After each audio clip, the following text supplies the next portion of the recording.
ഇന്നത്തെ വീഡിയോയിൽ ഞാൻ പറയാൻ പോകുന്നത് പെരിയാർ കല്ലോട്ടി മത്സ്യത്തെ പറ്റിയാണ്. പെരിയാർ കല്ലോട്ടി എന്നത് പെരിയാറിൽ കാണപ്പെടുന്ന ഒരു പ്രാദേശിക മത്സ്യത്തിൻ്റെ മലയാളം പേരാണ്. ശാസ്ത്രീയമായി ഇത് ഗാര പെരിയാറൻസിസ് എന്ന ഗാര ജനസിലെ മത്സ്യമാണെന്ന് വ്യക്തമായി രേഖപ്പെടുത്തിയിട്ടുണ്ട്. സിപ്രിനിഡെ ജാതി വിഭാഗത്തിലാണ് ഈ മീനുകൾ ഉൾപ്പെടുന്നത്. നദീമീനുകളുടെ വലിയ കുടുംബമാണ് സിപ്രിനിഡെ. കേരളത്തിലെ പെരിയാർ നദിയുടെ മുകളിൽ ഒഴുകുന്ന ജലപ്രദേശങ്ങളിൽ ആണ് പെരിയാർ കല്ലോട്ടി മത്സ്യങ്ങളുടെ ആവാസ കേന്ദ്രം.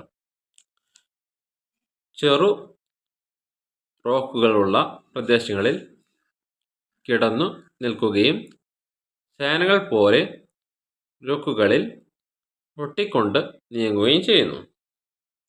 അതിനാലാണ് പ്രാദേശികമായി കല്ലോട്ടി എന്ന പേർ ഈ മത്സ്യത്തിന് ഉണ്ടായത്. കേരളത്തിലെ കല്ലോട്ടി എന്ന പ്രാദേശിക പേര് ഒരേ ജാതിക്കുള്ള മറ്റ് മീനും ഉൾക്കൊള്ളുന്നുണ്ട്. ഗാര ജനസിലെ ഗാര മുലിയ അതിന് ഉദാഹരണമാണ്. പക്ഷേ പെരിയാർ കല്ലോട്ടി വെറും ഗാര പെരിയാനസിസ് സ്പീഷീസിന് പ്രത്യേകം ഉപയോഗിക്കപ്പെടുന്ന പേരാണ്. പെരിയാർ കല്ലോട്ടികൾ ചെറിയ വലുപ്പത്തിലുള്ള സാധാരണ നദി കല്ലോട്ടികളുടെ രീതിയിലുള്ളതുമാണ് അവയുടെ വലുപ്പം. സാധാരണ ഭക്ഷ്യ ആവശ്യത്തിനായിട്ട് ഈ മത്സ്യങ്ങളെ ഉപയോഗിക്കാറുണ്ട്. പ്രാദേശിക മീൻ വ്യാപാരത്തിൽ ഈ മത്സ്യങ്ങൾ ഉണ്ടായിരിക്കും. പെരിയാർ നദിയിലെ ശുദ്ധജലമുള്ള ഒഴുക്കുള്ള പ്രദേശങ്ങളിലും കല്ലുകൾക്കിടയിലും ആണ് ഇവയിലെ പെൺമത്സ്യങ്ങൾ മുട്ടയിടുന്നത്. പെൺമത്സ്യങ്ങൾ ചെറിയ പച്ച പങ്ക് വഴിയുള്ള സുതാര്യ മുട്ടകൾ തളിക്കുന്നു. ജലപ്രവാഹം കൂടുതലുള്ള സ്ഥലങ്ങളിൽ മുട്ടകൾ പാറ്റുന്നതുകൊണ്ട് മുട്ടകൾക്ക് ആവശ്യമായ ഓക്സിജൻ ലഭിക്കുന്നു. മുട്ട പൊട്ടി പുറത്തു വരുന്ന കുഞ്ഞുങ്ങൾ വളരെ ചെറുതും ദൃശ്യമായി വെള്ളത്തിൽ താങ്ങി നിൽക്കുന്നവരും ആയിരിക്കും. കുഞ്ഞുങ്ങൾ ആദ്യ ദിവസങ്ങളിൽ പ്ലാങ്ക്ടൺ പോലുള്ള സൂക്ഷ്മ ഭക്ഷണങ്ങൾ ആഹാരമാക്കുന്നു. പിന്നീട് ഈ കുഞ്ഞുങ്ങളുടെ ശരീരത്തിൽ വാൽ വളരുകയും തലഭാഗം ശക്തമാവുകയും ചെയ്യുന്നു.